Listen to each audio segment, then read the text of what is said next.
محمدا رسول الله. Bismillahirrahmanirrahim. Assalamualaikum warahmatullahi wabarakatuh. Alhamdulillahi wa kafa, wassalatu wassalamu ala rasulillahil mustafa wa ala alihi wa sahbihi wa man wafa wa ba'd. Baiklah, di pertemuan yang lalu kita telah menguraikan pembuka di Sahih Muslim di Kitabus Shiyam, subtopik atau topik yang ke-13, subtopik yang pertama tentang bab fadli syahri Ramadan. Ya, subtopik tentang keutamaan bulan Ramadan. Diuraikan di pertemuan lalu seperti kita dapati dalam hadis yang terhubung kepada sahabat Abu Hurairah, Abdurrahman bin Sakhar radhiyallahu taala anhu, dan mendapat keterangan dari Nabi sallallahu alaihi wasallam, "Idza jaa Ramadan" atau "idza kana Ramadan", atau di riwayat yang ketiga, "Idza dakhala Ramadan", bila telah tiba Ramadan, kita berada di Ramadan, telah masuk ke bulan Ramadan, maka apa yang terjadi? Nabi meneruskan sallallahu alaihi wasallam, "Futihat abwabul jannah", futihat abwabul jannah, wa ghulqat abwabu an-nar. Futihat abwabul jannah, ini yang kemarin telah kita uraikan, saya tuliskan dulu untuk mengingatkan. Futihat abwabul jannah. Kemudian di sini ada versinya rahmah dan telah kita terangkan di pertemuan yang lalu. Futihat abwabul jannah atau abwabur rahmah. Ini bagian pertama. Yang keduanya ghulqat abwabun nar. Versi keduanya abwabu jahannam. Kan? Kemudian yang ketiga adalah wasuffidatis syayatin,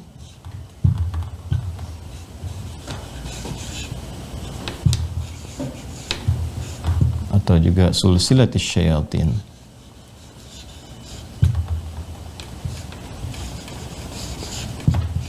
Ini ya. Baik.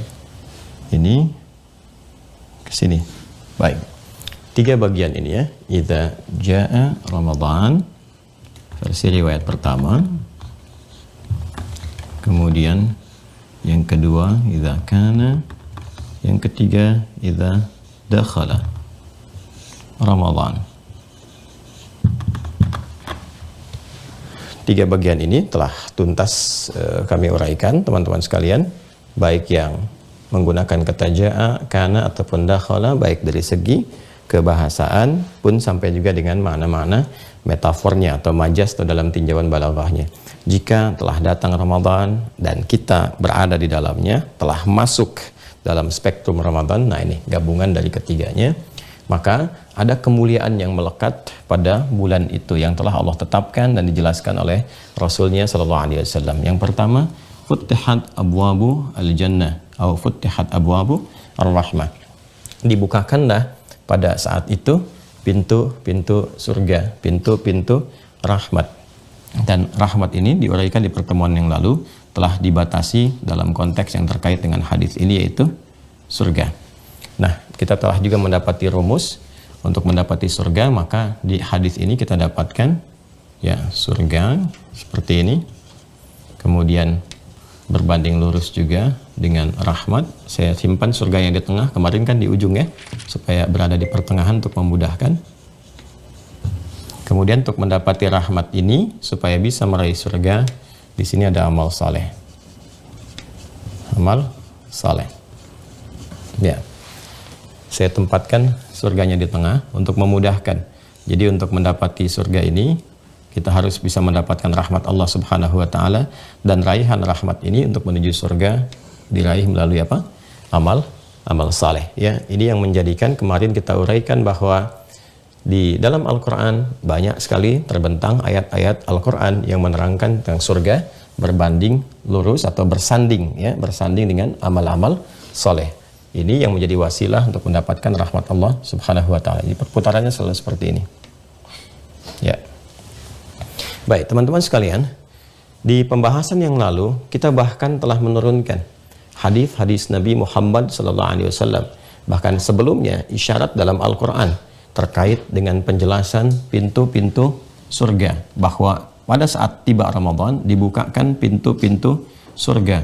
Karena abwab ini jamak dari kata bab, dan jamak menunjuk makna banyak, maka kemarin kita pertanyakan berapa banyak pintu surga yang dimaksudkan ini, dan terjawab dalam hadis Nabi SAW yang kemarin sempat kita singgung pula. Dan di surga itu ada 8 pintu surga, 8 pintu. Ya, nomor hadis 3257. Ya. Ini ya, hadis riwayatnya Al-Bukhari. Hadis riwayat Al-Bukhari. Jadi kita keluarkan referensinya ya, di Qur'annya apa, di hadisnya apa, Qur'annya apa, hadisnya apa, supaya lebih spesifik gitu ya. Tidak ada istilahnya pendapat-pendapat pribadi di sini. Kita mengacu kepada apa keterangan Al-Qur'annya, hadisnya apa, lalu tinjauan dari para ulama yang sampai kepada kita bagaimana. Ini hadis riwayat Al-Bukhari. Ya. Ya, nomor 3257. Kemarin saya kira saya menyampaikan 3254 ya. Dikoreksi ya, 3257. Baik, kalau kitabnya ingin sesuai, ini 478 di halaman 478, subtopik yang ke-9. Tentang bab sifat abwabil jannah, langsung kalimatnya juga disampaikan kepada kita tentang sifat pintu-pintu surga. Fil jannati thamaniyatu abwab. Di surga itu ada 8 pintu, kan? Ada 8 pintu surga. Fiha babun yusamma ar-rayyan. Ya, di antara sekian pintu itu ada satu pintu namanya ar-rayyan. La yadkhuluhu illa shaimun. Tidak akan masuk lewat pintu itu kecuali orang-orang yang terbiasa berpuasa, ahli puasa di sini. Ini yang kita ambil keterangannya adalah yang 8 pintunya ini, ya. Satu di antara 8 ini adalah ar-rayyan. Ya kan? Baik. Yang lainnya bagaimana? Ya, yang lainnya bagaimana keterangannya selain ar-rayyan itu ada apa? Nah, maka kemarin kita berhenti di kisahnya sahabat Abu Bakar As-Siddiq kan? Ya, ketika Nabi SAW sedang berkumpul dengan beberapa sahabat, dan seperti biasa Nabi memberikan motivasi bagaimana meningkatkan amal saleh ya saat berada di dunia mumpung masih ada kesempatannya. Dan amal soleh itu hanya akan terjadi bila disupport dengan iman. Ini penting saya ingatkan. Maka ini kuncinya. Ya, ini kuncinya. Baik. Jadi dari iman ini semua amal ini kesini larinya. Semua amal akan dituntun untuk menjadi soleh. Jadi kalau tanpa iman dia amal saja namanya netral. Ya, tanpa iman netral. Jadi amal saja, rutinitas saja, kegiatan sehari-hari. Bangun tidur sampai dengan tidur lagi. Mungkin terjadi yang baik-baik, tapi dalam pandangan syariat itu tetap disebut dengan amal biasa, gitu kan? Amal adi, biasa saja gitu. Ya, mungkin ada juga yang baik, yang membantu ini, membantu itu, tapi kalau tidak ada iman, ya kebaikan yang dimaksudkan pun itu dalam konteks rutinitas dunia saja, bukan dalam konteks akhirat. Ya, kalau kita ingin berbicara tentang akhirat, karena surga ini kan masalahnya, nih teman-teman sekalian, surga ini kan bagian dari akhirat ke sini. Tempat berlabuh di akhirat, bukan di dunia. Ya, kalau di dunia silahkan. Anda mau mencari surga nggak akan ditemukan. Anda mau kemana-mana pun tetap dunia. Ya, kalau di dunia hukumnya menggunakan hukum dunia. Tapi kalau kita ingin bicara akhirat, kita kan berpindah, telah meninggalkan dunia. Karena telah meninggalkan dunia, berpindah ke akhirat, maka bukan hukum dunia yang digunakan, hukum akhirat. Ya, kita bicara, saya sering ilustrasikan begini. Kita bicara antar dunia pun, keluar dari Indonesia, padahal dekat kan, ke Malaysia, ke Filipina, ya, ke Singapura. Tapi kan yang digunakan bukan hukum Indonesia. Yang digunakan hukum Singapura, digunakan hukum Malaysia, digunakan hukum Filipina, digunakan hukum Brunei. Semakin menjauh lagi ya sesuai dengan tempat yang kita pijak, di situ berlaku hukumnya. Tak bisa kita sembarangan membawa hukum di tempat yang kita pijak ke tempat lain ya yang berbeda ya aturannya, berbeda ketentuan, padahal sama-sama di dunia. Nah, jadi perbedaan tempat menjadikan terkadang kita mesti beradaptasi dengan ketentuan-ketentuan yang baru. Jangankan kita keluar negeri, di dalam negeri saja di 34 provinsi, kalau kita berkunjung boleh jadi punya adat yang berbeda, punya budaya yang tidak sama, dan punya aturan yang tidak serupa, yang kearifan lokal yang mungkin tidak sama. Nah ini, apalagi mau meninggalkan dunia ke dimensi yang berbeda sama sekali dengan dunia. dari ukuran waktunya, keadaannya dan sebagainya, kan? Karena itu jangan diharapkan apa yang kemudian berlaku di dunia bisa sama dengan akhirat. Ini lebih tinggi lagi statusnya. Karena itu kalau kita ingin berangkat kembali kemudian ke tempat kita berlabuh di akhirat nanti, maka bekalnya pun tidak sama dengan yang disiapkan di dunia. Ini yang diberikan selalu tanda kepada kita ketika seseorang telah meninggal dunia, kan? Telah meninggal dunia.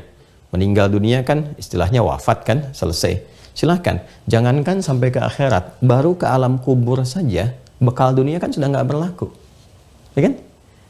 Silahkan, Anda bisa cek seseorang meninggal dunia, baru ke alam kubur nih, belum ke akhiratnya. Apakah semua kemewahan dunia yang telah diraih itu dibawa ke alam kuburnya? Tidak.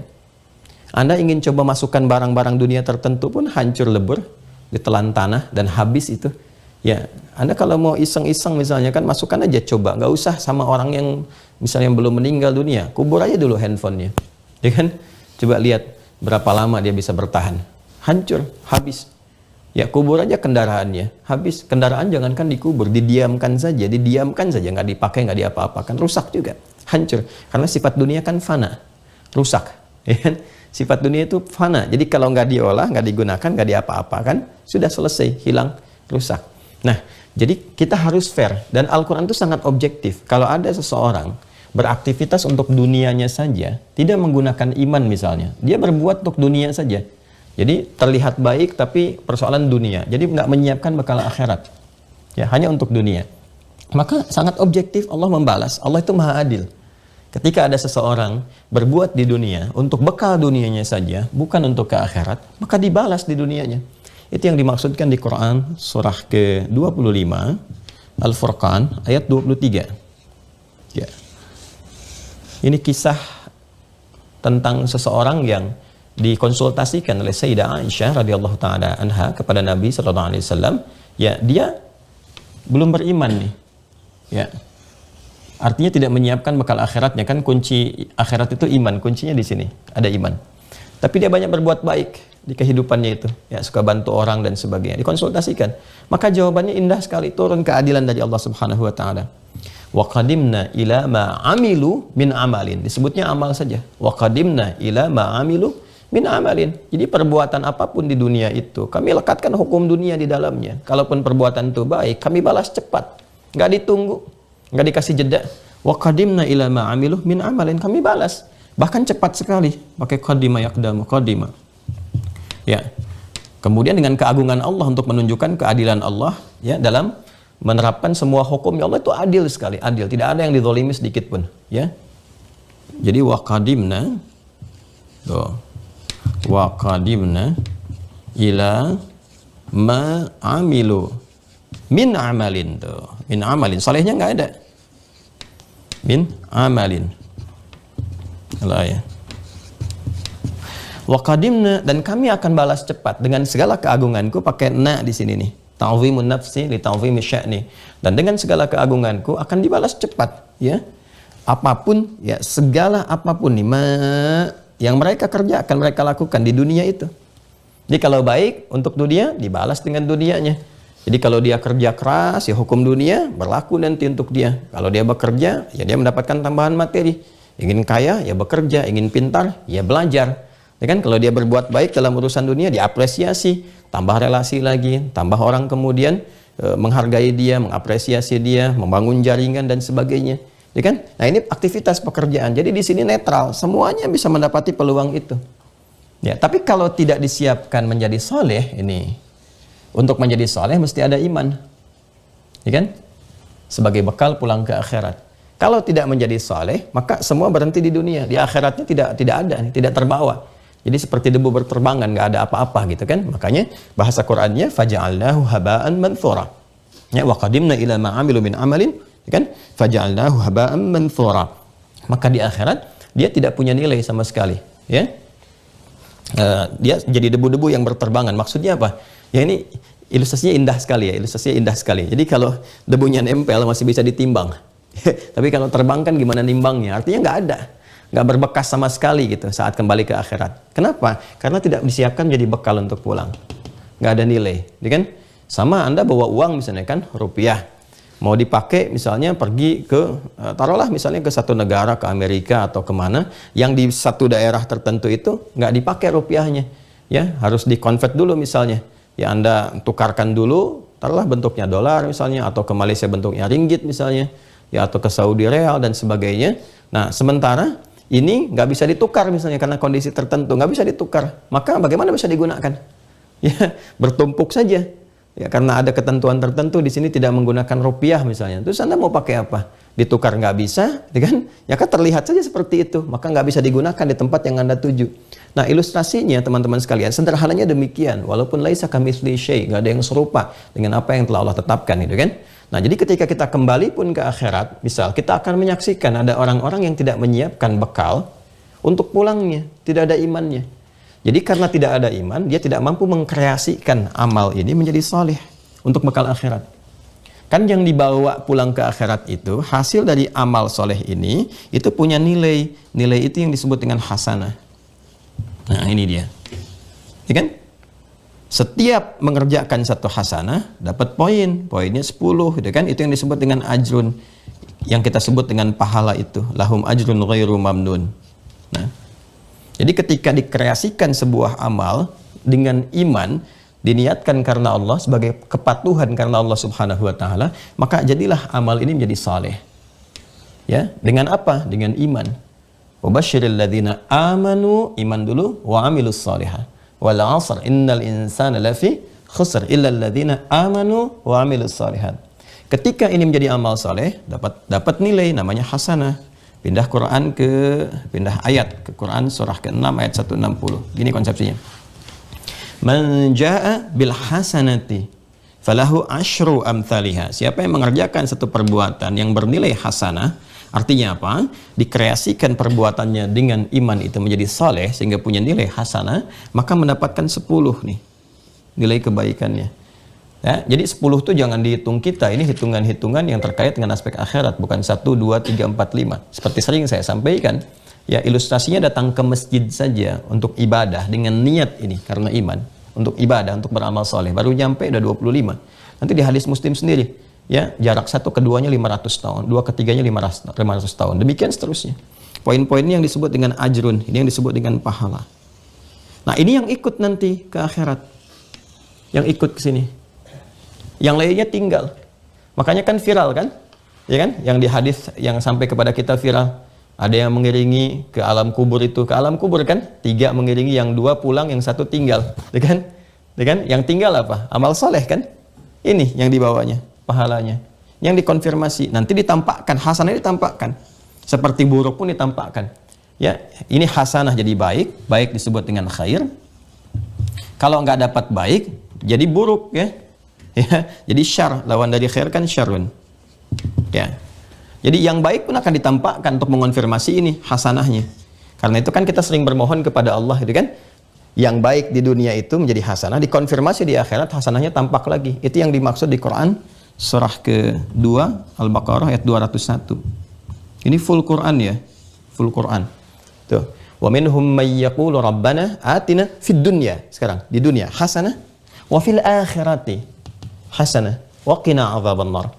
Dan di antara sekian manusia itu banyak yang bermohon kepada Allah supaya di dunia itu diberi kesempatan untuk mengkreasikan semua amalnya menjadi hasanah, dan dikonfirmasi di akhirat hasanah itu ada lagi, kan? Sehingga dengan itu berpeluang terkumpul banyak pahala ajrun, kan? Dan memudahkan dia mendapati surga di sini. Meraih rahmat Allah untuk mendapati surga. Karena itu ketika dia banyak mengumpulkan ini, dikonfirmasi khairnya muncul, ya. Baik, sekecil apapun kalau diniatkan sebagai ibadah jadi soleh ditampakkan. Ini yang dimaksudkan di firman Allah Subhanahu wa taala, "Faman ya'mal mithqala dzarratin khairan yarah." Khairnya muncul. Faman ya'mal, siapa yang mengerjakan satu perbuatan mithqala dzarratin, sekecil apapun itu, ya. Maka ada yang menerjemahkan dengan atom, ya. Ada yang menerjemahkan dengan satuan terkecil atom lagi, protonnya misalnya. Ya, pokoknya ada yang satuan terkecil itu dzarrah namanya. Ya, khaira, kalau dia baik, yarah, akan diperlihatkan kepadanya. Bahkan dalam bentuk catatan amalnya. Iqra' kitabak di surah ke-17 Al-Isra itu kan. Iqra' kitabaka kafa binafsika al-yawma 'alaika hasiba. Ya kan? Maka kamu dihisab sekarang, ditampakkan. Kalau kelihatan baik, ya baik. Ya, kalau tidak baik ini, wa may ya'mal mithqala dzarratin syarran yarah. Ini lawan dari khair, syarr. Maka yang jelek pun dikonfirmasi, kamu nggak dapat apa-apa. Kalaupun baik kelihatannya di dunia, tapi tidak dikreasikan jadi saleh, nggak ada imannya. Nih, nggak ada imannya, ya tidak bisa menjadi khair. Tidak bisa menjadi hasanah, tetap menjadi amal dan habaan manthura di akhirat jadi debu-debu yang berterbangan. Kan? Nggak ada di sininya. Jelas ya teman-teman sekalian? Nah, kreasi amal-amal saleh ini yang kemudian disupportkan oleh Al-Quran kepada setiap insan beriman untuk terus dilakukan. Jadi kalau kita beraktivitas, setiap aktivitas kita tidak terkreasikan menjadi amal soleh, maka rugi nanti. Karena kehilangan kesempatan ini untuk mendapatkan nilai kebaikan yang dibawa pulang. Ya, ini yang dimaksudkan di surah Al-Asr itu, surah 103. Wal Asr, Allah bersumpah demi waktu, kesempatan, momentum yang diberikan kepada kita untuk beraktivitas. Waktu, kesempatan, momentum untuk beraktivitas disebut Asr namanya. Kan? Innal insana, ya sungguh, aku tegaskan kata Allah, setiap manusia yang beraktivitas itu, ya, manusia yang ditunjuk oleh Allah dengan diksi al-insan itu menunjuk totalitas aktivitasnya dari bangun tidur sampai tidur lagi.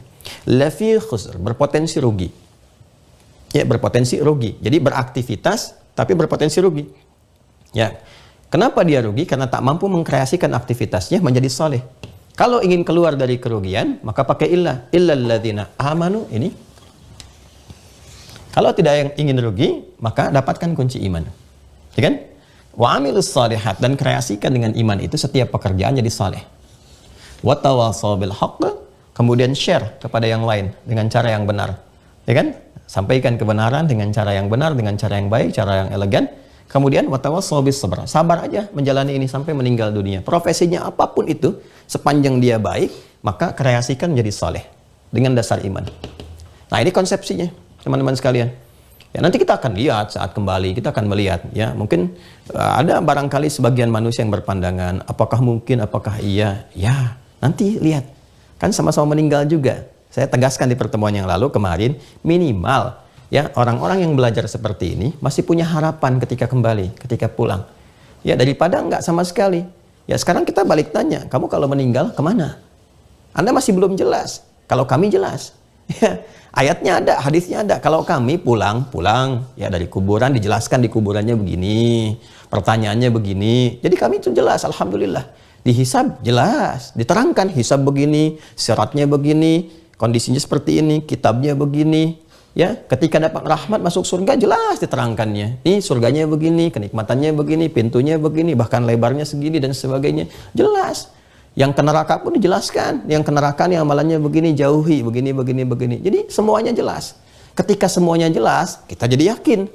Kan kejelasan itu memberikan kekuatan untuk meyakinkan, gitu kan? Bagaimana kita bisa yakin kalau belum jelas? Kan nggak mungkin kan? Yakin itu setelah ada kejelasan. Datang pengetahuan, jelas, muncul keyakinan. Dan kita digambarkan. Nah, Anda nggak bisa memberikan penjelasan setelah meninggal, Anda kemana? Anda ngapain? Apa keterangannya setelah itu? Jadi, kalaupun kita meninggal, sama-sama meninggal. Meninggal itu kan mutlak. Anda yakin meninggal, kita yakin meninggal. Semuanya meninggal. Tapi kami Musa punya harapan. Apa harapannya? Ini yaumul akhir, keterangan jelas semua. Sedangkan orang-orang yang tidak meyakini, nggak ada iman, nggak punya harapan. Makanya meninggal saja dalam pandangan mereka. Ya kan? Nah, karena itu, kalau pengen punya harapan, cepat beriman. Kalau pengen punya harapan, cepat beriman. Makanya kita ada konsepsi yaumul akhir. Wabil akhirati hum yuqinun. Ya kan? Al-Baqarah ayat keempat itu. Dan dengan keyakinan-keyakinan mereka dipadukan itu terhadap akhirat. Terhadap akhirat itu keadaannya mereka yakin semuanya. Ya, ini gambarannya teman-teman sekalian. Nah, semua yang kita kerjakan dari kreasi amal soleh itu, apapun bentuknya, itu yang disampaikan oleh Nabi SAW dalam ketentuan yang telah Allah tetapkan. Jadi Allah itu sudah menetapkan amalannya ini loh. Jadi nggak bisa kita kreasikan sendiri. Amal soleh itu sudah diatur juga. Ada yang ritual, sholat, ya kan? Ada yang terkait dengan Al-Quran. Ada yang terkait dengan misalnya harta, zakat. Ya, ada haji. Ada yang terkait dengan amalan sosial, silaturahim. Ya? Sudah diatur. Kan dibagi 3 tuh. Ada akidah, ada ibadah, ada akhlak. Ini saja konsepsinya, gambarannya. Ya kan? Nanti di versi terkait dengan akidahnya apa? Ada syahadatin, ya kan?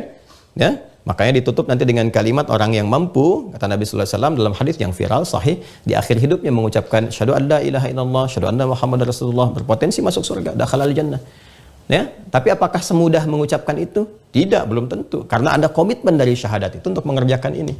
Kalau nggak mengerjakan ya susah juga untuk mengucapkannya, belum tentu bisa itu. Ya, maka ini teman-teman sekalian, ada salat, ada Al-Quran, ada zakat, ada haji, ada terus gambaran ke bawahnya. Nah ini amalan-amalan soleh ini yang di pertemuan kemarin ya kita sampaikan dari hadis Nabi Sallallahu Alaihi Wasallam, ini yang menjadi gambaran pintu surga yang akan dimasuki dari 8 pintu ini. Turunannya ke sini. Jadi ternyata kalau kita gali pintu-pintu surga abwab yang 8 itu, ketika kita turunkan keterangannya dalam hadis-hadis Nabi Sallallahu Alaihi Wasallam, itu pintunya digambarkan di dunia ini dalam bentuk amal soleh, kreasi amal soleh. Ya, ini seperti yang telah dicontohkan. Ya, seperti yang telah dicontohkan. Kemarin kita sampaikan di surah Ar-Rahman itu kan, gambaran dari pintu-pintu ini. Waliman khafa maqama rabbih jannatan. Dan siapa yang merasa takut akan keagungan Rabbnya, sehingga dia mempersiapkan diri sebelum kembali kepada Allah Subhanahu wa Ta'ala, disiapkan 2 surga. Fabi ayyi ala'i rabbikuma tukadziban. Kan kemarin sudah kita hitung kan? Ya kan? Dari ayat itu terus sampai dengan ke bagian yang terakhirnya 8 pintu. Wa min dunihima jannatan, yang amalannya nggak nyampe situ, ada amal yang lainnya lagi gitu kan, yang nggak sama dengan level amal yang pertama itu, gitu kan, maka disiapkan lagi surga lagi, 2 surga lagi. Dan ketika kita hitung fabi ayyi ala'i rabbikum tukadziban, menerangkan tentang surga ini 8 juga semuanya. Jadi seperti yang telah kita uraikan di pertemuan yang lalu. Yang baru mengikuti silahkan cek ya di video kemarin.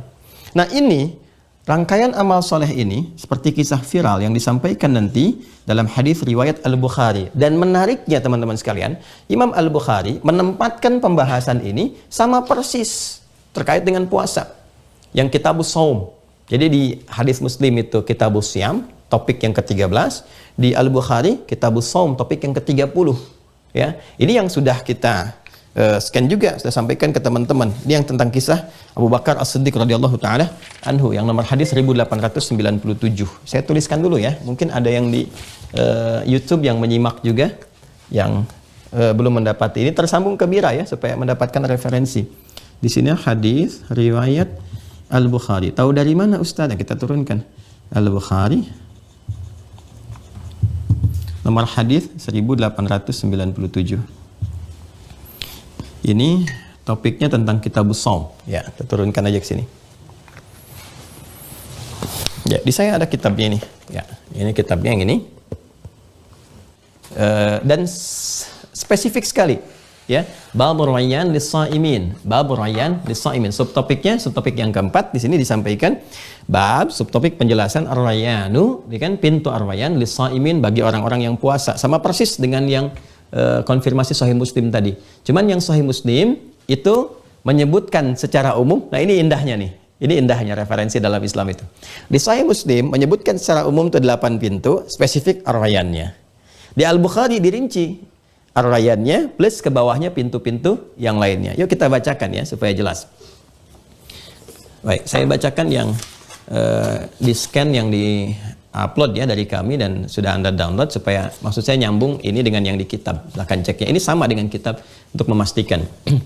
Bismillahirrahmanirrahim. Babun Ar-Rayyan lis-Shaimi. Subtopik yang menjelaskan pintu Ar-Rayyan itu ada alif lam. Ar-Rayyanu, kan? Pintu Ar-Rayyan itu lis-Shaimin dikhususkan bagi orang-orang yang terbiasa berpuasa. Qala al-Imam Al-Bukhari nomor 1896 dulu untuk menyambungkan ke bawahnya. Yang kita garis bawahi 1897, tapi untuk menyambungkan kita baca dari 1896. Bismillahirrahmanirrahim. Qala al-Imam Al-Bukhari haddatsana Khalid bin Makhlad haddatsana Sulaiman bin Bilal qala haddatsani Abu Hazim an Sahal radhiyallahu anhu 'anil Nabiy sallallahu alaihi wasallam qala inna fil jannati baban yuqalu lahu Ar-Rayyan yadkhulu minhu as-Shaimun yaumal qiyamati la yadkhulu minhu ahadun ghairuhum. Kemudian yuqalu aina as-Shaimun fayaqumuna la yadkhulu minhu ahadun ghairuhum fa idza dakhalu ughliqa falam yadkhul minhu ahadun. Masyaallah. Sungguh di surga itu inna fil jannati baban, ada satu pintu yuqalu lahu Ar-Rayyan, kan? Dinamai pintu itu Ar-Rayyan. Ya, Nabi itu kan nggak sembarangan nyampaikan, bukan sekedar wahyu yang Allah kemudian sampaikan kepada beliau, tapi pengalaman peristiwa Isra Mi'raj itu seperti saya sampaikan pertemuan lalu memberikan kesan tersendiri. Ya, jadi Nabi itu udah nyaksikan saat peristiwa Isra kemudian Mi'raj, setelah itu kan menyaksikan naik ya langit 1, 2 terus sampai menerima perintah sholat, gitu kan? Itu menyaksikan, diberikan gambaran, bertemu dengan beberapa nabi-nabi, kan? Setelah itu kemudian disaksikan, diberikan gambaran secara langsung, sehingga menyampaikan kepada kita setelah pulang itu, wah surga itu sudah deh, nggak ada bandingannya, mala ainan ra'at wala udhunun sami'at wala khatara ala qalbi bashar, nggak pernah dilihat oleh sebelumnya, oleh orang-orang sebelumnya, nggak terbayangkan, karena Nabi lihat langsung kan, nggak sama dengan apa yang digambarkan oleh orang-orang. Jadi kalau ada sekarang yang mengilustrasikan, bikin gambar, bikin citra tentang surga, paradise misalnya kan, ya Aden dan sebagainya, itu nggak akan serupa, nggak sama dengan yang kita dengar cerita-ceritanya atau yang kita ilustrasikan. Jadi kalaupun ayat Al-Quran misalnya memberikan kepada kita gambaran, ada kenikmatan, sungai-sungai mengalir dalam, terus kita menghayal, ya, kita melamunkan seperti apa, nah nggak sama dengan yang kita lampunkan. Ayatnya benar. Ya, cuman kita ketika mencitrakan itu di benak kita nggak seperti itu, lebih indah dari itu. Ya, nah ini yang menarik, ini digambarkan kata Nabi dari pengalaman beliau kan di peristiwa Isra Mi'raj kemudian turun digambarkan, ya, termasuk informasi yang Allah sampaikan. Ada pintu disebut Ar-Rayyan, la yadkhulu minhu, kemudian tidak yadkhulu minhu shaimun. Ya, yang hanya masuk ke situ yang biasa puasa. Jadi satu amalan tuh dikonfirmasi, satu pintunya Ar-Rayyan. Amalannya apa? Puasa. Jadi kalau kita mau kasih gambarannya, ini amalannya apa? Puasa. Pintu ke surganya apa? Saat akan masuk Ar-Rayyan. Kan konfirmasi nih, konfirmasi pintu-pintu itu dari amalan. Ya, makanya Anda kalau masuk rumah ada berapa pintu tuh? Yang punya kosannya berapa pintu? Kasih namanya pintu surga tuh. Ya, satu Ar-Rayyan, satu apa. Ya, kalau musola sebut pintu babu sholah gitu kan. Ya, makanya kalau Anda masuk di masjid-masjid ya, kan di Masjidil Haram, Masjid Nabawi kan ada pintu-pintunya spesifik kan? Ya, ada pintu yang terkait dengan nama-nama sahabat supaya diteladani, ada pintu-pintu yang terkait dengan sifat-sifat. Ya, sifat-sifat yang kita bisa memohon, babus salam, kan, babur rahmah dan seterusnya. Yuk, teruskan. Yadkhulu minhu shaimun, yang masuk ke situ hanya orang yang biasa puasa yaumul qiyamati, pada hari kiamat. La yadkhulu minhu ahadun ghairuhum. Enggak akan dimasuki oleh selain dari orang yang biasa puasa itu. Jadi sesuai karakter amalnya. Yang biasa puasa ya masuk lewat pintu ini, yang enggak biasa ya enggak masuk lewat situ. Ya kan? Kemudian yuqalu aina shaimun, maka nanti penjaga pintunya akan memanggil, mana yang biasa puasa, mana yang biasa puasa. Udah ada tandanya, nggak bisa ngaku-ngaku.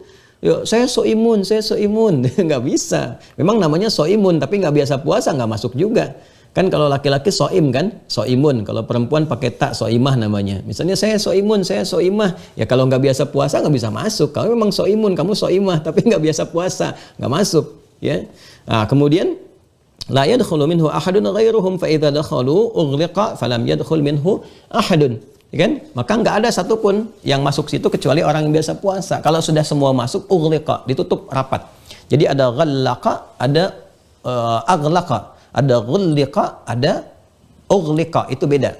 Ya, nanti kita akan lihat tuh kenapa saat Ramadan itu menggunakan tasydid, ghulliqa. Tapi kalau nanti saat masuk ya kembali ke akhirat itu tasdidnya hilang, jadi pakai nanti bentuknya yang pakai hamzah. Ya, ughliqa itu menutup dengan cepat, seketika ditutup gitu, tutup dengan cepat, ya kan? Jadi hanya memberi kesempatan pada yang biasa puasa saja, pada yang biasa puasa gitu ya. Jadi ini bikin penasaran, ada tasjih, motivasi ke kita. Jadi, kalau sesuatu kan yang penting ada pimpinan nih masuk ke ruang istimewa, ditutup plek gitu kan, cepat. Kita kan penasaran ada apa di situ. Karena ada rasa pengen kan, ini maksudnya. Jadi ada rasa pengen kita untuk melihat ya, ada pengen kita kan penasaran tuh. Waduh, mau ngintip nggak bisa, ini nggak bisa dan sebagainya. Ini kita bicara ahli surga ya. Kalau ahli neraka kita nggak bahas gitu. Ahli neraka kita nggak bahas. Jadi begitu kita melihat itu, rasa penasaran muncul. Karena ini metode memahami hadis ini harus memberikan kesan kepada kita. Begitu cepat ditutup, kita harus merasa ada apa di situ, keindahannya bagaimana. Dari penasaran itu kita pengen. Maka dari situ, dari pengen bikin kurikulum di dunia, rajin puasa, latihan, ya kan? Selain yang fardu, sunnahnya kita coba lakukan itu. Nah, masuk ke nomor 1897-nya, yang tadi dikonfirmasi di hadis Muslim juga ya, nomor hadis 1152. Jadi ada di Al-Bukhari, ada di Muslim. Nomor 1897-nya, qala al-Imam al-Bukhari haddatsana Ibrahim ibn al-Munziri Qala haddatsani Ma'an qala haddatsani Malik an Ibnu Syihab an Humaid ibn Abdurrahman an Abi Hurairah radhiyallahu taala anhu anna Rasulullah sallallahu alaihi wasallam qala. Perhatikan nih kalimatnya teman-teman sekalian. Ini tadi yang saya sampaikan. Ini jenis-jenis amal saleh nih. Ada amalan sosial. Sosial tuh nanti ada yang terkait dengan kemasyarakatan, ada yang di keluarga. Hati-hati. Kadang-kadang keluarga tuh jadi pintu surga juga tuh. Hati-hati ya. Nanti ada yang ritual, ya seperti yang saya sampaikan, ada harta benda dan sebagainya. Man anfaqa zawjaini fi sabilillahi nudiya min abwabil jannati. Ya Abdullah, hadza khair. Masya Allah. Ya, siapa yang menyiapkan? Nah, infak ini dipahaminya menyiapkan di sini. Ya, siapa yang menyiapkan? Jadi harus lihat konteks ya. Kalau nanti belajar bahasa harus lihat konteks. Ini kata yang serupa dipahaminya apa di sini. Ya, karena nanti ada beberapa musyarakul lafzi, lafadznya satu tapi maknanya banyak. Ya, kayak ain itu ada banyak sekali di bahasa Arab tuh. Ya. Siapa yang menyiapkan zaujaini fi sabilillah, 2 orang anak ya. 2 orang anak untuk berjuang di jalan Allah Subhanahu wa taala. Ya, berjuang tuh macam-macam. Ya, berjuang tuh macam-macam. Bisa misalnya dengan pengetahuan, masukin pesantren supaya betul-betul jadi hamba Allah yang baik, terus menegakkan agama misalnya, paham tafsir, ngajar tafsir, paham hadis, ngajar hadis dan sebagainya. Disiapkan. Ya, atau memang dia juga belajar umum, ya, tapi untuk berkhidmat pada kepentingan syariat juga. Ya, misal kita ambil contoh misalnya dia bergerak di bidang apa? Dia di arsitektur misalnya kan. Sudah jadi insinyur nih, dia bisa desain musola, desain masjid yang bagus, jalan memfasilitasi untuk orang ibadah dan sebagainya. Fisabilillah, semua jalan yang mengantarkan pada Allah Subhanahu wa taala, gitu ya. Nah, ini Masya Allah pahalanya besar sekali. Ya, maka nudiya min abwabil jannah. Satu saat akan dipanggil satu di antara pintu-pintu surga. Ya, apa gambarannya? Ya Abdullah, hadza khair. Dipanggil. Ya Abdullah, ini perbuatan baik, maka dipanggil. Jadi ada satu pintu. Masya Allah, luar biasa nih teman-teman. Ini motivasi bagi ayah bunda nih. Ya, bagi keluarga nih ya, bagi orang tua. Ini orang tua dipanggil tuh. Orang tua dipanggil. Ini salah satunya yang juga terkait dengan di Quran surah ke-13. Ar-Ra'd. Boleh tulis suratnya ya, surah ke-13. Ayat 23 sampai 24. Ya, bahkan di antara amalan yang orang tua menyiapkan untuk anak itu, nanti hasilnya yang luar biasa. Apa yang didapatkan oleh anak itu, orang tuanya ikut. Dan saat masuk surga itu digandeng tuh orang tuanya. Digandeng. Ya, saya ambil contoh spesifik lah. Misalnya orang tua menyiapkan anaknya itu jadi ahli Quran. Disiapin. Walaupun orang tuanya bukan ahli Quran dalam pengertian misalnya yang penghafal. Orang tuanya baru rajin baca kan ahli Quran juga. Ya. Anaknya disiapin supaya hafal. Jadi ahli Quran betul, bisa menjelaskan Quran, bisa ngajarin, bisa ngimamin dan sebagainya. Itu begitu jadi, selain dapat akumulasi pahala yang diteruskan juga untuk orang tuanya, kan? Dia cari guru yang bagus, yang baik. Itu begitu pulang, anak diberikan kemuliaan. Kemuliaannya nanti ada di Quran surah 35. Ini Qurannya, Fatir. Ya. Di ayat yang ke-33. Jadi 32-nya ahli Qurannya, kemudian 33-nya itu kemuliaannya. Jannatu 'adnin yadkhulunaha, kan? Yuhallawna fiha min asawir. Jadi dia masuk nanti lewat surga Aden, ya. Kemudian dihiasi dulu sebelum masuk. Beda, ahli Quran tuh beda, dihiasi dulu. Ya, min asawir, ada gelang-gelang emas. Kalau di hadis At-Tirmidzi itu diberikan jubah kehormatan. Ya, kemudian mahkota kehormatan, libasul karamah dan tajul karamah. Jadi dipakaikan mahkota, dipakaikan jubah kehormatan. Masya Allah, dihiasi dengan perhiasan emas dan sebagainya. Indah sekali. Nanti saat pulang, kan masih ada harapan saat pulang. Sekarang waktunya beramal. Dunia itu darul amal, dunia itu tempat beramal. Ya kan? Nanti akhirat darussalam, darun nikmah, tempat ketenangan, tempat nikmat, ya, tempat pahala dan sebagainya. Nah, saat nanti orang tua menyiapkan nih seperti ini, anaknya jadi misalnya bagus, jaga aja sampai meninggal dunia misalnya, nanti dapat tuh insya Allah, dapat gambarannya, pahalanya dapat. Nanti saat meninggal kan pahala baru kelihatan rasanya saat meninggal, bukan sekarang. Ya, kalau sekarang gambaran dari kerja keras saja. Nanti setelah itu teman-teman sekalian, kembali ke akhirat, Quran surah 13. Ya, ayat 23 sampai 24 tadi. Perhatikan awal ayatnya sama dengan Quran surah 35 ayat 33. Yang di Quran surah 35 ayat 33, posisi paling kiri agak ke atas sedikit.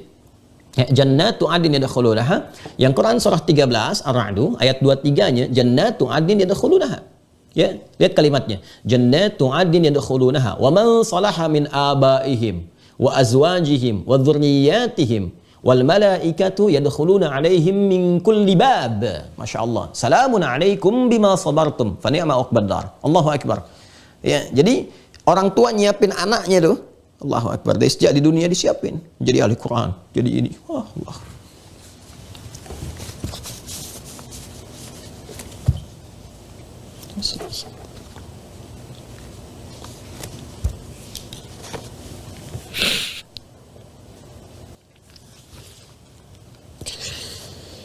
Allahumma shalli ala sayyidina. Nah, jadi ketika kembali kemudian teman-teman sekalian, maka anak ini yang disiapkan orang tuanya dapat hasilnya. Bahkan dari sejak mulai dihisab. Ya, jadi ahli Quran diberikan mahkota, orang tuanya dipakaikan juga naik. Kemudian apa yang terjadi? Allah menyampaikan langsung dan Allah pasti benar. Pasti benar. Innallaha la yukhliful mi'ad.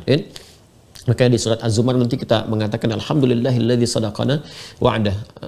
Segala puji bagimu ya Allah, engkau telah menepati janjimu. Engkau telah menepati janjimu. Nanti anaknya ini menggandeng orang tuanya.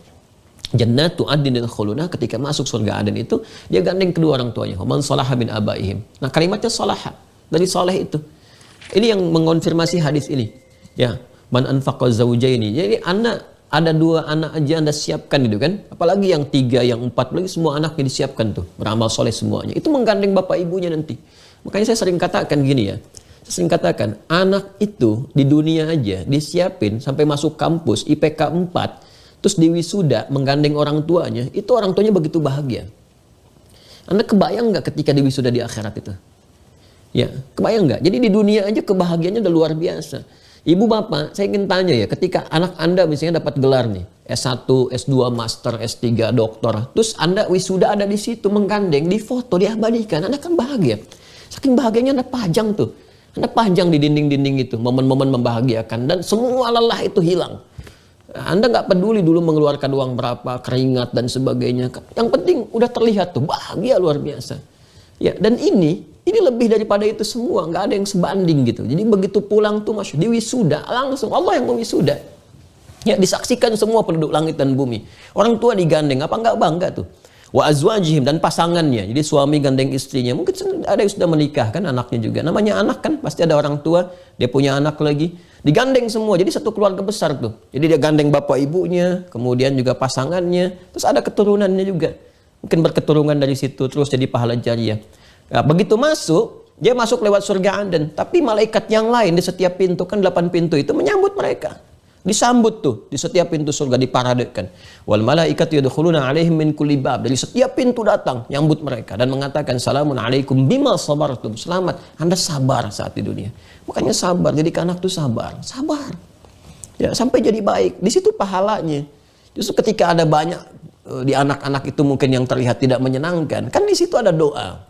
Di situ ada kegelisahannya berubah, ya, jadi doa, jadi pahala, di kebaikan. Ini sabar itu ternyata tinggi nilainya. Sabar mendekatkan diri kepada Allah. Innallaha ma'as sabirin. Allah dekat dengan orang sabar. Anda pengen dekat dengan Allah, dikasih jalannya, kenapa menolak gitu kan? Nah, kemudian kalimat pertama dari malaikat yang menyambut orang-orang yang datang ke situ dengan sabar. Salamun alaikum bima sabartum. Fa ni'ma uqbad dar. Sekarang silahkan nikmati semua keindahan ada di sini. Nah, ini kalau Allah anugerahkan misalnya kan kesempatan untuk merawat anak-anak amanah, itu pintu surganya. Jadi lihat anak-anak kita itu, ya, lihat anak-anak Anda, lihat semuanya, itu sebagai peluang surga. Ini surga saya ada di sini nih gitu. Jadi kalau kita melihat anak-anak itu dengan perspektif yang berbeda, positif, kelihatannya ini surga saya, itu senang kepada mereka. Ada rasa cinta, rasa merawat, gitu kan? Kalau memang lagi ngeselin juga kelihatannya, alhamdulillah surga saya nih. Gitu. Wajar kalau mau marah, wajar pada tempatnya. Ya, marah pada tempatnya, kemudian juga kalau senang pada tempatnya. Itu kalau ngelihat anak-anak kita seperti itu, masya Allah gitu. Ya, yang kemudian Ustaz, bagaimana kalau Allah memberikan kesempatan dan sebagainya? Banyak yang lainnya. Bukankah Nabi menyampaikan, ana waqaflul yatimi kahataini fil jannah? Aku dan perawat anak-anak yatim itu dekat seperti di surga. Dengan Nabi lagi statusnya. Jadi semua itu tetap dengan indah. Allah tuh memberikan kepada kita dengan dasar kesiapan dan kemaslahatan untuk kita semua.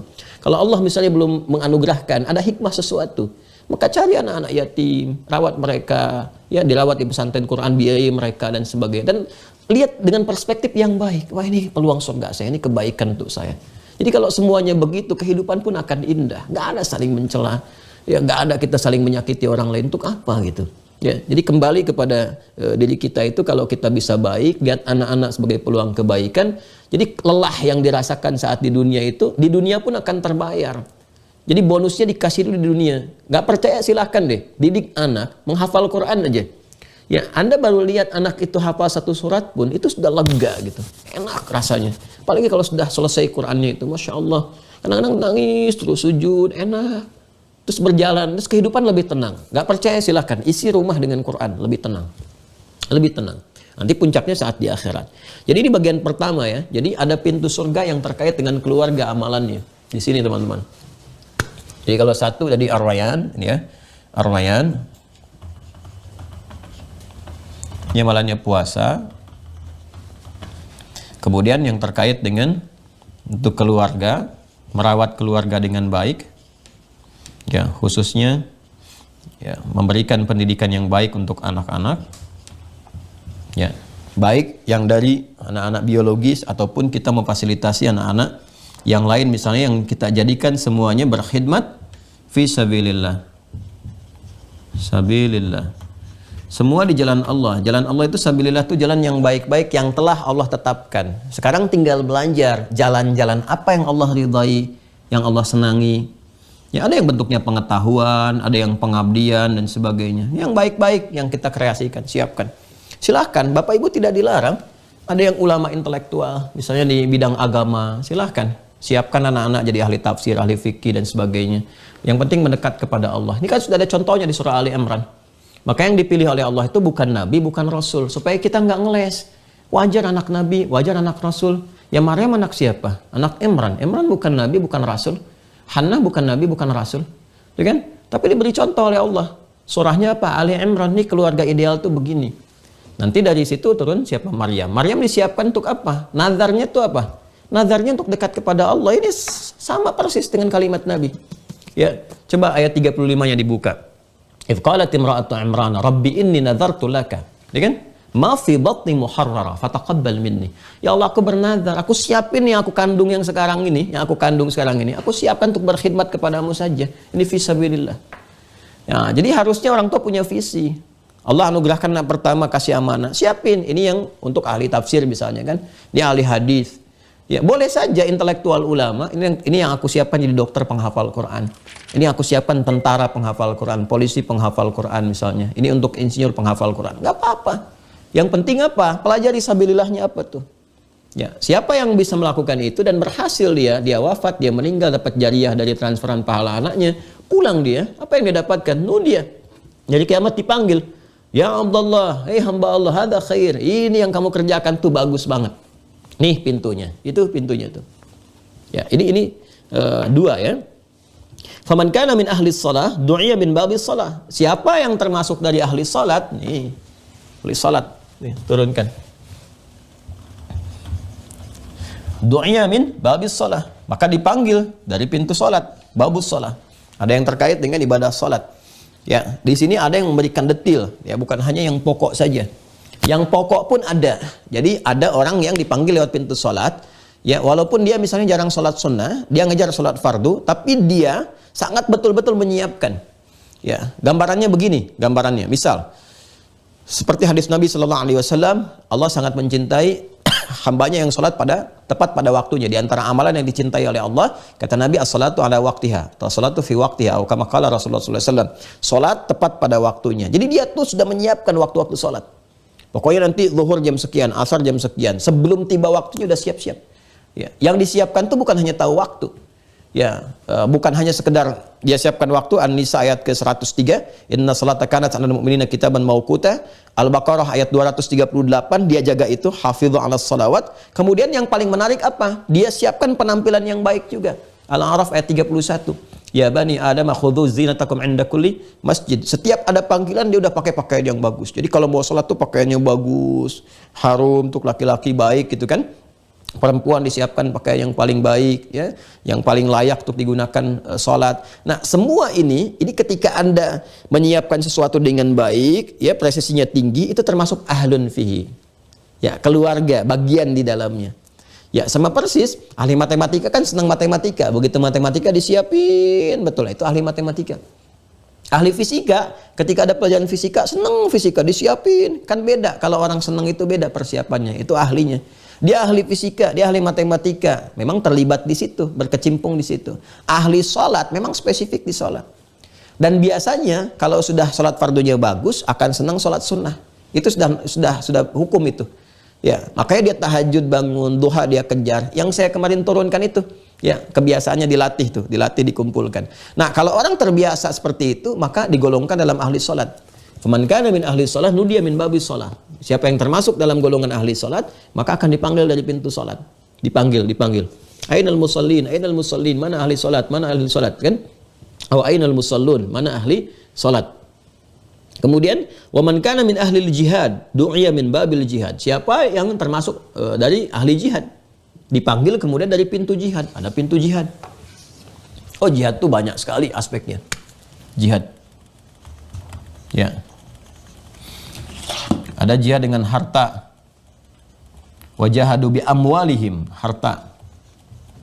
Nah, jangan salah. Anda yang misalnya diberi kesempatan oleh Allah untuk beraktivitas banyak sehingga banyak terkumpul harta, terus harta digunakan fisabilillah. Sama juga ini mana anfaqo zaujaini, ini mana anfaqo fisabilillah. Wah, itu pahalanya banyak banget. Batas terendahnya itu 700. Yang di Al-Baqarah ayat 261 itu. Matsalul ladzina yunfiquna amwalahum fisabilillah kamatsali habbatin ambatat sab'a sanabil fi kulli sumbulatin mi'atu habbah. Itu batas terendahnya. Ya, paling tingginya wallahu yudha'ifu liman yasha. Wallahu yudha'ifu liman yasha. Wallahu wasi'un alim. Ini Masya Allah, tinggi sekali nilainya. Ya. Ya, dalam kondisi-kondisi seperti sekarang kan, banyak orang membutuhkan, kan? Ya, misalnya kondisi saat ini ada yang butuh support, Anda support sebaik yang bisa Anda lakukan. Diniatkan karena Allah, ya kan? Nah, ada kelebihan orang sakit dibantu misalnya biayanya. Kalau musim-musim ya kemarin ramai PCR, ramai ini yang punya rumah sakit, terus Anda jadikan gratis misalnya kan. Nah, sekarang saya dengar sudah tidak digunakan di beberapa bagian, ya gitu kan. Ada peluang-peluang apa yang digunakan yang baik. Skemanya ada zakat, ada infak kan, ada sedekah dan sebagainya. Nah, kalau ada tuntutan militer, dia berjuang sampai dengan jiwanya. Kalau ada tuntutannya, ya misalnya kita tidak berharap itu kan, kita berharapnya tenang, nyaman, damai, jalan. Tapi seringkali selalu ada tuntutan, kondisi-kondisi yang menjadikan terlibat di dalamnya, berjuang. Makanya saya selalu menyarankan ya, yang ada di misalnya di bidang militer, seperti tentara kita tuh yang muslim, ya kan? Atau juga di polisi, walaupun tugasnya Kamtibmas, itu ada bagian-bagian tertentu yang mungkin ada resiko-resiko juga kehilangan nyawa. Ya, makanya beda gitu antara militer dengan sipil. Nah, ini babnya harus dipelajari untuk yang muslim. Dan ini menumbuhkan motivasi yang sangat kuat. Ya, ketika meninggal bisa fisabilillah. Ya. Kemudian ada apa lagi misalnya di ilmu, pengetahuan, ilmu. Nah, jihad pakai ilmu. Ya, ada yang menyoal dengan ilmu, dijawab pakai ilmu. Kan ini ilmu itu dahsyat teman-teman sekalian. Orang nggak pakai senjata, pakai pengetahuan, dengan kata-kata tertentu bisa keluar dari akidah. Bisa keluar dari akidah, ini yang repot nih. Ada orang yang goyang akidahnya hanya dengan kata-kata saja, nggak pakai apa-apa, nggak diancam, nggak apa, dengan kata-kata, keluar kata-kata. Maka apa yang membentengi itu? Ya ilmu. Ya, karena itu turunlah Quran surah 9 At-Taubah ayat 122. Ya, yang menyamakan pahala orang yang berjuang dengan pengetahuan itu dari belajar sampai yang berjuang secara militer. Jadi kalau ikut misalnya latihan militer, sekolah militer dan sebagainya, itu senafas dengan orang-orang yang berjuang dengan pengetahuan, belajar, tapi diniatkan dengan benar. Ya, makanya saya sering katakan ya, yang teman-teman ekspatriat yang di luar udah punya ilmu yang bagus, yang bisa membangun bangsa tuh balik, bangun lagi dan niatkan membangun karena Allah Subhanahu wa taala supaya berkah gitu ya. Berkah, hidupnya berkah, bangsanya berkah, khususnya yang belajar ilmu agama, balik lagi. Ya, kalau belajar agama ke tempat-tempat yang jelas. Ya, ini belajar agama ke tempat yang tidak pernah tahu tentang agama. Ya, mereka aja yang ngajar nggak pernah sholat. Gimana Anda belajar agama dari orang nggak pernah sholat? Nggak sholat, nggak puasa, dan sebagainya. Kalau belajar agama nggak usah nanggung. Ke tempat-tempat yang memang pusat agama. Berangkatlah ke Al-Azhar, berangkat ke Ummul Qura di Mekah, Jamiah Islamiyah di Madinah misalnya, kuliah dakwah di Tripoli, Zaituna di Tunisia. Berangkat yang jelas, kampus-kampusnya. Ini berangkat ke kampus-kampus yang nggak pernah belajar, kampus orientalis lagi. Ya. Saya sih nggak usah urutkan daftarnya, tapi kadang-kadang kampus-kampus yang spesial, bangga masuk, jurusannya apa? Ya, jurusannya ada yang Asia Barat, ada macam-macam. Jurusannya kayak tafsir, tapi ngerusak tafsir. Makanya pulang-pulang konslet itu, kasihan.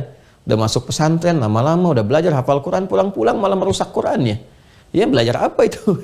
Jadi saya tuh suka kadang-kadang ada keselnya juga gitu. Anda tuh belajar agama, tapi ke tempat orang yang tidak meyakini agama. Belajar tentang fikih sholat ke tempat orang yang tidak pernah sholat, akhirnya merusak sholat itu sendiri. Pulang-pulang jadi nggak sholat, Kan masjidnya kosong pindah ke tempat orang lain. Yang disoal tentang ajaran agama sendiri. Kan jadi ironi di sini. Maaf ya, ini coba untuk meluruskan gitu perspektifnya ke tempat yang benar. Ya, ini kan argumentasi ilmiah gitu. Anda kan kalau belajar matematika, maka kan ke tempat yang paham matematika. Ya kan? Jelas kan? Nggak ada orang belajar matematika ke tempat sejarah misalnya. Nah, sejarah matematika sih iya, tapi kan nggak tahu rumusan-rumusan. Sama persis belajar agama, belajar Quran ke tempat yang tidak terkait dengan support Qurani. Nah ini jihad. Ya, nanti ada turunan lagi ke bawahnya. Ya seperti ya, nggak banyak orang tua berjihad merawat anak, seorang istri yang tengah mengandung, jihad juga, gitu kan dalam kandungannya. Ya demikian yang menyusui juga dan seterusnya banyak nanti. Ya ragam-ragam ke bawahnya. Ya. Ya termasuk kalau musim-musim wabah yang betulan, ya betul-betul wabah yang ditangani itu, masya Allah tuh dokter bisa berjihad, perawat berjihad dan sebagainya. Bahkan yang korbannya yang menjaga diri pun supaya tidak tersebar keluar itu bagian dari jihad fisabilillah itu. Dan tapi tingkatannya beda-beda. Nanti kan ada 3 jenis, ya. Jadi 3 jenis. Nah, ada jihad yang dinilai sebagai dunia dan akhirat, ya. Ada jihadnya dunia dan akhirat. Jadi disebut jihad dunia akhirat. Jadi dia itu yang enggak dimandikan, ya langsung dengan pakaian yang melekat di dalamnya, gitu ya. Ya sudah langsung dikuburkan dan sebagainya. Seperti ada tuntutan militer yang memang berjuang di jalan Allah. Ya, seperti dulu masa-masa penjajahan kan para ulama kita dan seterusnya. Ada jihad akhirat dunia. Jihadnya akhirat, dinilai jihad di akhiratnya itu. Masuk kategori ini. Ya, babul jihad masuk tuh dipanggil. Dia nilainya akhirat. Tapi di dunia orang nggak mengenalnya sebagai ahli jihad. Ya. Siapa di antara mereka? Banyak ini. Ahli ilmu, para ulama dan sebagainya. Ada yang kena wabah misalnya, ada yang tenggelam tapi di situ dia banyak berzikir kepada Allah dan sebagainya. Nah, itu jihadul akhirah dunia. Yang ketiga ini yang jelek, jihadul dunia dunal akhirah. Jihadnya di dunia seperti kelihatan orang jihad tapi di akhirat gak disebut jihad. Seperti apa misalnya? Ya orang ikut dalam misalnya perjuangan militer tapi niatnya bukan untuk akhirat. Ya hanya untuk jadi pahlawan saja, hanya untuk kelihatan yang paling hebat. Nah, ini dunia dapat penghargaan dunia tapi akhirat tidak. Ya. Kembali ya teman-teman, teruskan. Kemudian waman kana min ahli siyami du'iya min babir rayyan. Tadi, siapa yang jadi bagian ahli puasa dipanggil dari pintu ar-rayyan. Jadi sudah ada pintu ar-rayyan, pintu keluarga gitu kan, yang infak, pintu salat, pintu jihad. Kemudian apa lagi? Waman kana min ahli sedekah. Ya, du'iya min babis sedekah. Siapa yang termasuk dari pintu sedekah, maka dia juga dipanggil dari pintu sedekah. Nah nanti ada kitab bagus nih ya, karangan Syekh Abdurrahman Al-Mubarakfuri, namanya Tuhfatul Ahwadhi. Tuhfatul Ahwadhi. Tuhfatul Ahwadhi. Tuhfatul Ahwadhi fi syarah Jami' At-Tirmidzi. Kalau nggak salah ini judulnya.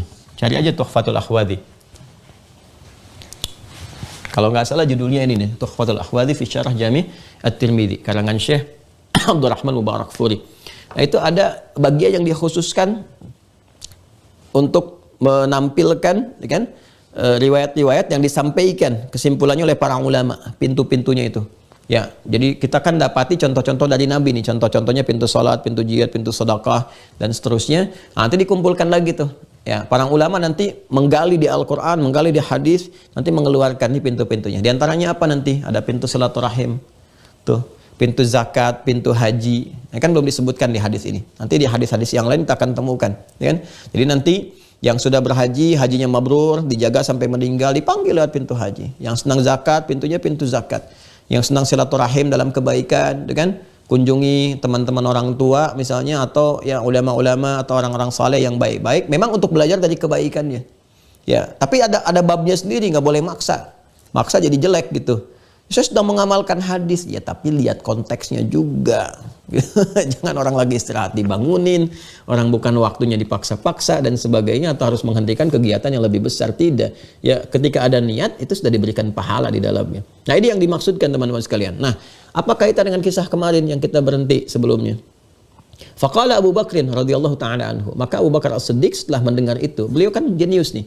Ya, Abu Bakar tuh memetakan sesuatunya sangat baik gitu. Makanya kan beliau termasuk orang yang hebat di manajemen, ya, terutama di bidang ekonomi gitu kan, di dagang, di bisnis itu paham betul, pakar. Nah ini dilihat tuh ilmunya diterapkan di sini nih, ya. Wah harus ada keuntungan besar nih. Kalian kan disebutkan satu-satu dipanggil, maka Abu Bakar berpikir, melihat, bertanya pada Nabi.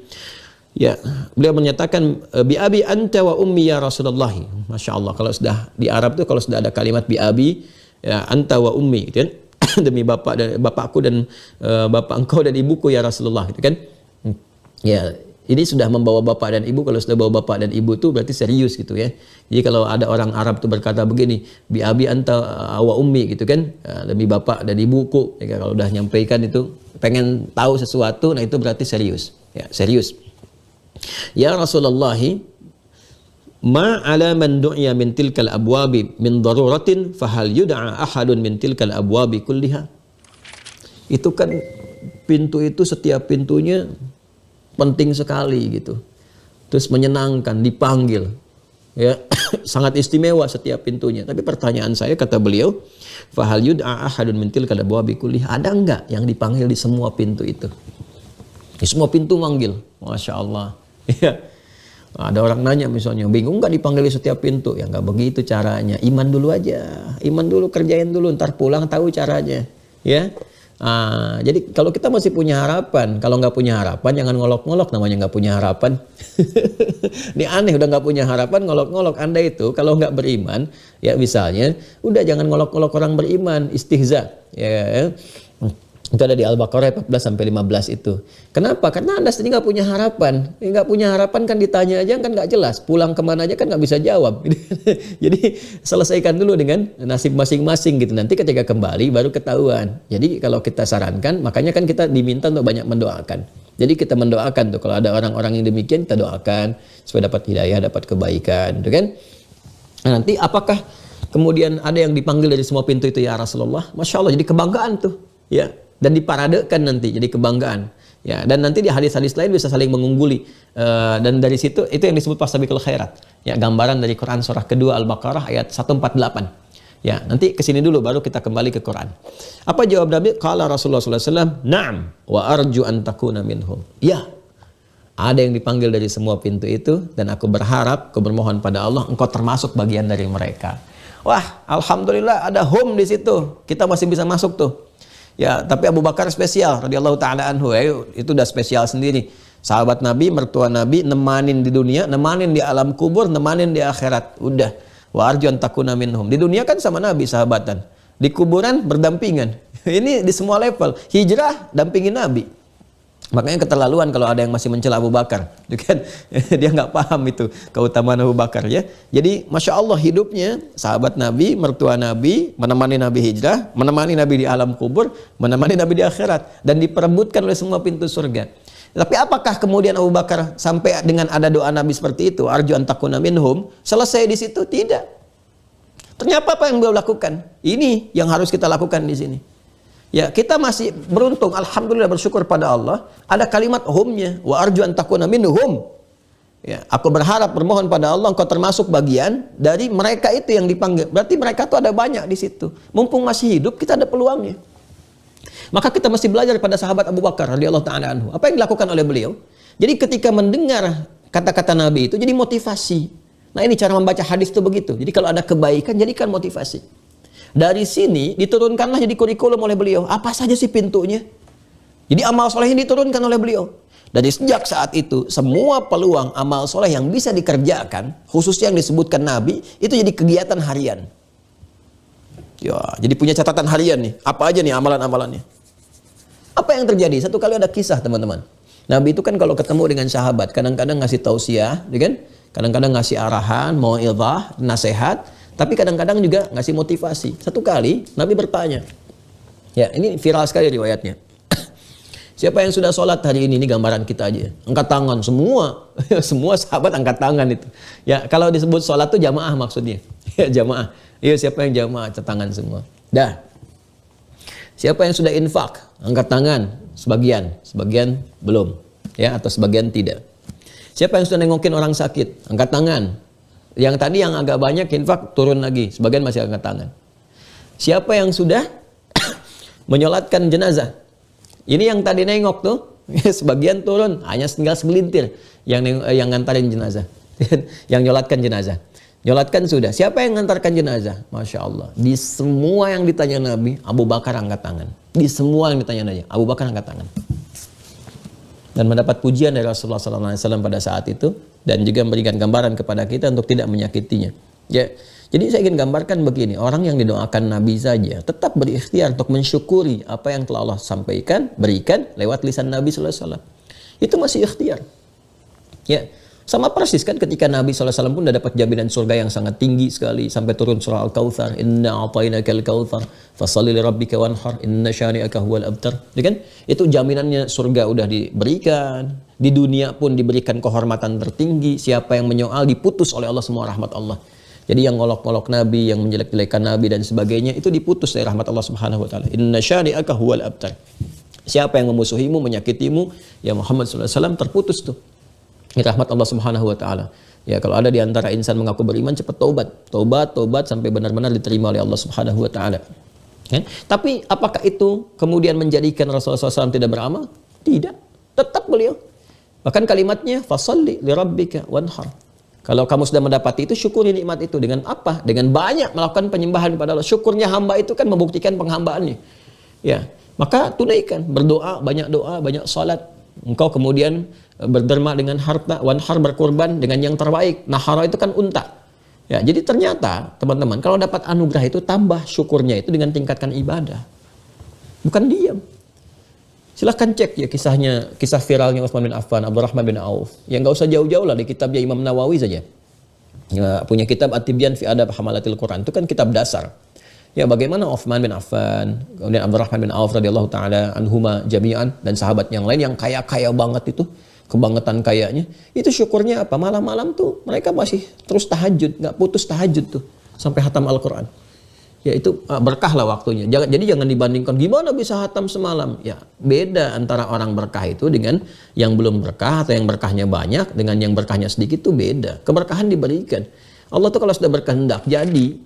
Ya jadi kalau sudah berkehendak. Orang tidur aja karena Ashabul Kahf kayaknya baru sehari tidur ternyata 309 tahun. Ya kan? Jadi kalau kita itu betul-betul memasuki ruang-ruang pendekatan kepada Allah dengan spektrum yang tinggi, ya semangat yang tinggi, kemudian juga takarub yang tinggi, keberkahannya akan tinggi. Rasanya tuh luar biasa gitu. Ya, luar biasa. Nah, ini yang dimaksudkan teman-teman sekalian. Jadi kita simpulkan bahwa yang dimaksud pintu-pintu surga itu, teman-teman sekalian, ya, yang ada 8, itu citranya di dunia diberikan pada amalan. Maka jadikan kurikulum. Seperti sahabat Nabi melakukan itu. Sahabat tertinggi kan Abu Bakar As-Siddiq itu. Ya buat kurikulum dari sekarang. Sekarang pertanyaannya, Ustadz, gimana melatih itu supaya bisa konsisten tuh? Ya, kita harus punya momentum. Siapkan momentumnya tuh. Siapkan semangatnya. Nah, boleh nggak kita minta sama Allah? Boleh. Sebelum minta udah dijawab.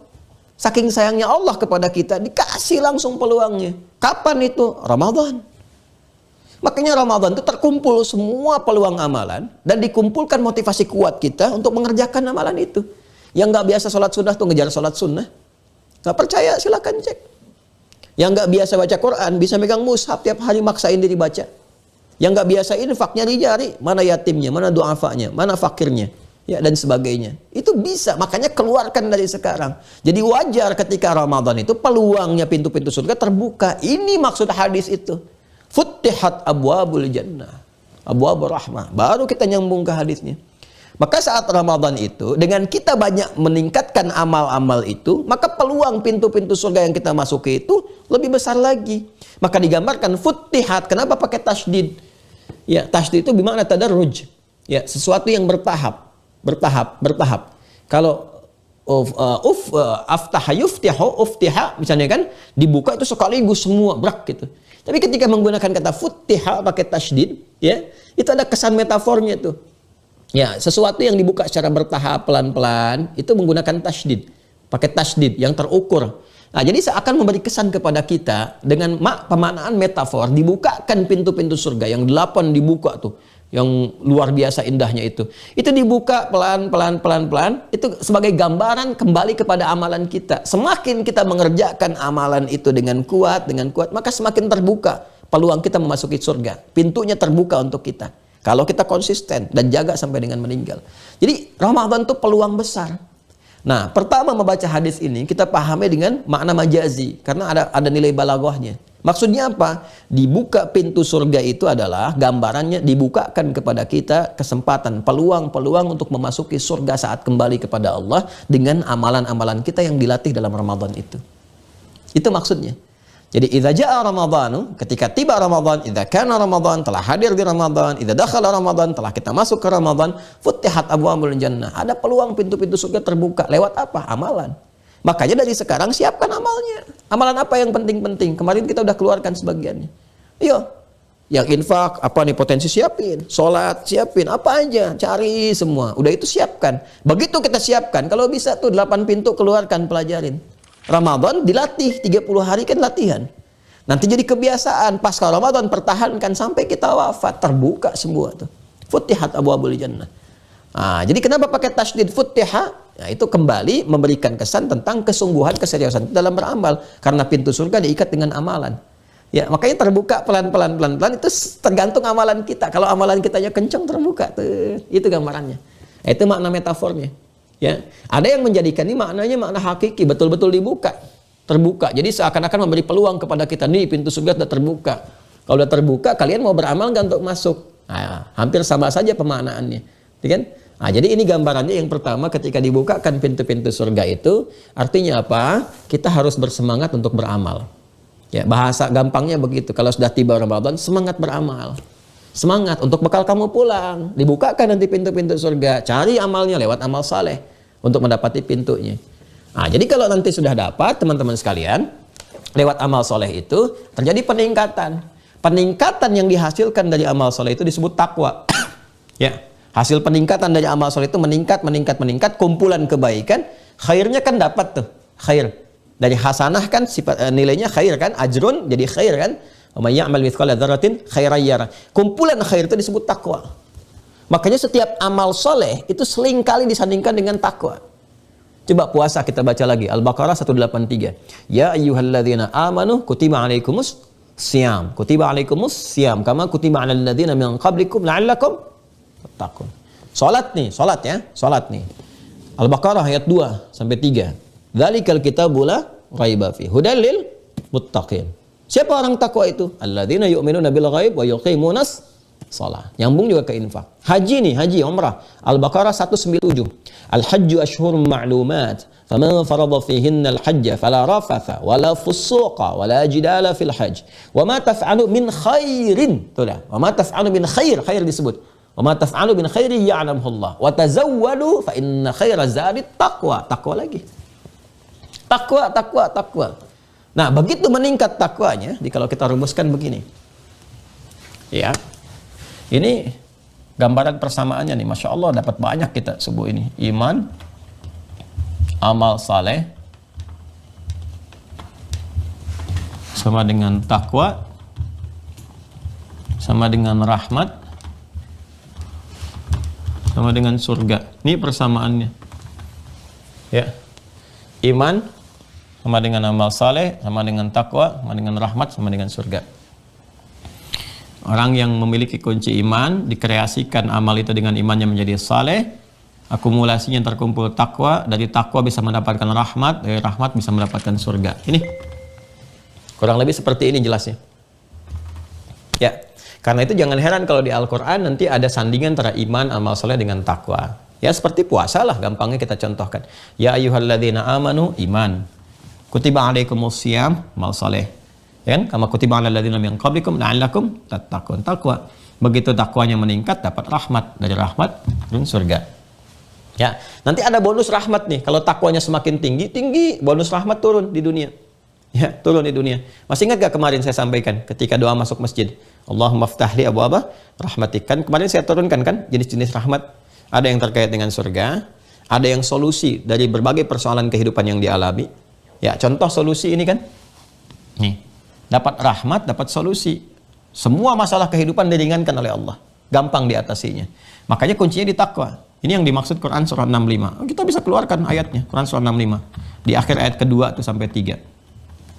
Wa may yattaqillaha yaj'al lahu makhraja wa yarzuqhu min haitsu la yahtasib. Siapa yang mampu meningkatkan takwanya kepada Allah, maka diberikan solusi, makhraj.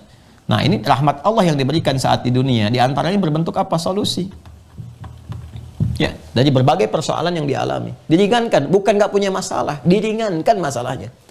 Jadi masalah yang sama yang diatasi orang lain boleh jadi berat. Ya, bagi kita yang meningkat takwa, ringan jadinya. Jadi Allah sudah lapangkan dulu hatinya untuk menerima itu. Diringankan. Nah, setelah ringan itu rizkinya dimudahkan, wa yarzuqu min haitsu la yahtasib. Di akhirat puncaknya surga ini. Karena itu ketika pintu-pintu surga dimasuki, ya dimasuki teman-teman sekalian, itu yang pertama kali ya yang disebutkan langsung oleh Allah, ini turunan takwanya, puncak ininya. Ya, kalau di dunia kan sandingan iman amal saleh, wa basyiril ladzina amanu wa amilus shalihat. Kreasi ini puncaknya menghasilkan khair. Akumulasi khair menjadi takwa. Begitu kemudian takwa terkumpul, rahmat dapat, masuk surga. Buka Quran surah 39. Az-Zumar. Ayat 73. Yuk kita lihat.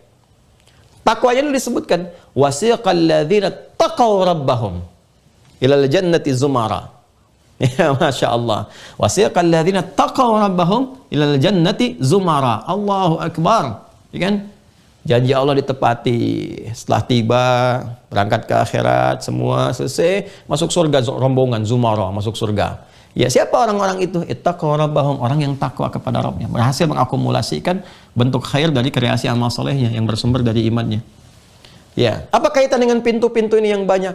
Hatta idza ja'uha wa futihat abwabuha. Allahu Akbar. Sampai ketika mereka tiba di depan surga itu, di depan pintunya, wa futihat, yang tadinya di dunia pakai tasdid, fattaha yufattihu, futihat. Ini di dunia nih masih beramal. Begitu sampai di depan pintu surganya, tasdidnya hilang. Udah nggak ada syiddah, nggak ada lelah, nggak ada capek lagi. Wa futihat abwabuha, futihat. Nggak ada tasdidnya. Makanya rajin-rajin nih baca ayat ini nih. Futihat abwabuha. Oh, abwab. Ini di dunia, idza jaa Ramadan futihat abwabul jannah. Ini di akhirat. Hatta idza ja'uha wa futihat. Enggak ada tasdidnya. Wa futihat abwabuha. Kenapa tasdid hilang? Tasdid kan dari kata syiddah. Ya, kalau ini belajar ilmu bahasa ya di fikih loghahnya, memberikan kesan sesuatu yang tidak mudah, butuh motivasi 2 kali lipat, kadang berliku, kadang sulit. Ini saat di dunia. Karena ini gambaran dari amal. Amal itu kan nggak mudah dilakukan, mesti ada motivasi, kesungguhan, keseriusan. Ya, hatta ya'lamillahu alladzina jahadu minkum wa ya'lamas sabirin. Demikian di Quran surah ketiga ayat 142 itu. Ya. Nanti kalau sudah selesai, dunia kan tempat beramal. Akhirat panen, nggak ada capek lagi, nggak ada ibadah lagi. Dan nggak perlu terlampau soleh. Saya nanti di surga Firdaus masih pengen tahajud. Enggak, udah nggak ada amalan. Udah tinggal nikmatnya aja. Makanya nggak pakai tasdid, wa futihat abwabuha. Wa qala lahum khazanatuha. Wah, Masya Allah, langsung disambut oleh penjaga surganya. Salamun alaikum. Selamat buat kalian ya. Ya, tibtum, berbahagialah. Tibtum. Ya, ayo kalian bahagia, bahagia, bahagia. Masuk surga dengan keadaan tenang, nyaman, aman dan sebagainya terus. Ya, sampaikan di ayat selanjutnya kita mengatakan alhamdulillahilladzi sadaqana wa'adah. Terima kasih Allah, terima kasih Engkau telah menepati janjimu. Nah, itu dia. Sekarang kita mendapati janji Allah, nanti pembuktiannya. Tadi saya katakan minimal kalau kita beriman punya harapan setelah meninggal. Punya harapan, dan harapan itu jelas. Ya, makanya kalau kita berimannya benar, keterangannya itu benar, harapannya jelas. Coba, ini logis ya, objektif saja. Cari keterangan dimanapun yang menerangkan tentang informasi setelah kehidupan dunia nih, di alam kubur, sampai dengan ke akhirat, sampai dengan ke surga. Cari dimanapun informasi yang detail seputar tentang kehidupan di sini. Cari, temukan. Keadaannya bagaimana, konsekuensinya seperti apa, gambarannya dihisab bagaimana, seperti apa, sampai ke detail amalnya, sampai ke detail tempatnya, sampai ke pintu, sampai ke lebar pintunya, sampai penjaganya. Cari. Demi Allah saya katakan, Anda nggak akan temukan kecuali di Al-Quran dan hadis yang itu semua mengacu kepada keyakinan utama, referensi dari Islam. Makanya sangat bersyukur Allah anugerahi keislaman. Jelas Allah katakan inna dina indallahi Islam gitu ya. Ini kita ya untuk menguatkan ya, untuk menguatkan. Kan objektif nih. Kalaupun tidak yakin ya itu pilihan masing-masing. Lakum dinukum waliyadin. Kan tidak dipaksa. Fair kan? Ya. Tapi ketika kita mengetahui ini, kita punya harapan. Ya, kita tahu nih setelah meninggal ada harapan, ada kehidupan. Gini gambar jelas jadi kita siapin. Kan nggak rugi juga sama-sama meninggal. Ya kan? Tapi minimal kita punya harapan dari sekarang. Sekali lagi. Ya, sekali lagi. Jadi kita tuh sudah jelas menyiapkan. Daripada nggak tahu sama sekali, meninggal ya Anda selesai. Kalau saya masih punya harapan. Kok aneh yang tidak punya harapan menyoal yang punya harapan, kan aneh. Anda sendiri nasibnya masih belum jelas. Kan misalnya yang menyoal kan. Taruhlah ada yang menyoal. Nyoal akhirat, nyoal surga. Itu nggak nyata, itu fiksi, atau itu begini, itu begitu. Ya Anda aja hidupnya nggak jelas setelah meninggal. Anda nggak punya harapan, nyoal orang yang punya harapan. Yang tidak jelas, nyoal orang jelas. Itu apa tuh? Saya nggak punya kata-kata. Ya itu ya. Jadi siapin deh dari sekarang yang nyaman, yang enak. Nah ini kita ngaji satu hadis nih teman-teman sekalian. Baru satu hadis kita kaji tentang keutamaan Ramadan, baru salah satu ya. Jadi hadis ini apa kaitannya dengan persiapan sebelum Ramadan? Memberikan motivasi kepada kita agar kembali kepada apa yang telah kita bahas sama-sama, kita terangin sebelumnya. Bahwa ayo dari sekarang kumpulkan peluang amalan-amalan terbaik yang bisa dilatih saat Ramadan. Ramadan itu bulan latihan. Nanti pembiasaannya 11 bulan berikutnya. Jadi kalau nggak disiapin dari sekarang, ya nanti bingung saat masuk Ramadan. Mau kerjain apa? Dari mulai bangun sampai dengan tidur sampai bangun kembali. Jadi disiapkan dari sekarang, dan harapan terindahnya adalah ya ini insya Allah akan mengantarkan pada kebaikan.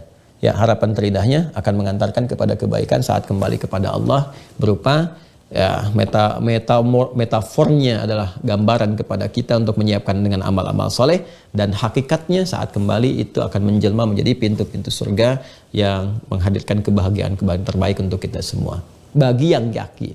Makanya khitabnya bagi orang yang beriman. Saya kira ini yang kita bisa uraikan di pertemuan kali ini teman-teman sekalian. Ini baru satu bagian dari 3 bagian yang kita akan bahas. Kan baru satu bagian, satu hadis tapi baru satu bagian.